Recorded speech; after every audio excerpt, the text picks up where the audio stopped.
And what do you say about the Fed buying up, actually monetizing all of the debt that we're issuing, or a lot of it? What do you say about that, Congressman?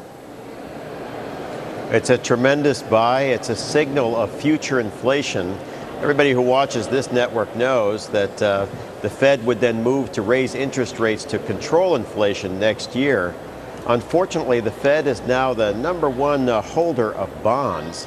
Robert Eisenbliss, the former vice president of the Atlanta Fed, now warns us that even a 70 basis point swing in the interest rate would wipe out the Fed's current $51 billion in net capital. So it would send a strong signal through the Fed staff not to control inflation because the Fed would take such a huge hit in the value of its bond portfolio. Okay, so what you're saying is, if the Fed stopped buying our debt, that would push interest rates up, and the result of that would be that the Federal Reserve would lose money on the bonds it already holds, right? So you're saying almost they can't do this. They've got to keep on buying. They're almost forced to keep on buying. Is that you're saying? Yeah, there's a new factor here that the Fed, if it uses up its full authority to own $1.2 trillion in bonds, then risks a huge downside if it raises interest rates. If it uses its full authority, only a 40 basis point uptick in the interest rate would wipe out the Fed's net capital.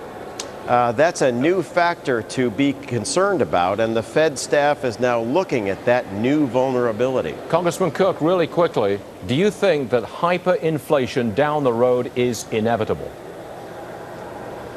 I think inflation is inevitable next year, and so we would look to the Fed to control it by raising interest rates. But hyperinflation. Now that we see that the Fed is such a...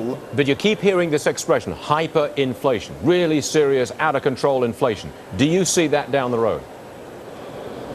It is a danger. I think next year we will see much larger inflation. And the factor that I've just highlighted would mean that the Fed actually would not have the capability to move against it. Okay. My wish is that the Fed reduce its bond holdings so that it could act like a traditional Fed, like Chairman Volcker did, to make sure that inflation does not run wild. Now there was a Fed chairman, Paul Volcker. All right. Congressman Cook, thank you very much indeed for joining us. So we appreciate it. Thank you. Now we are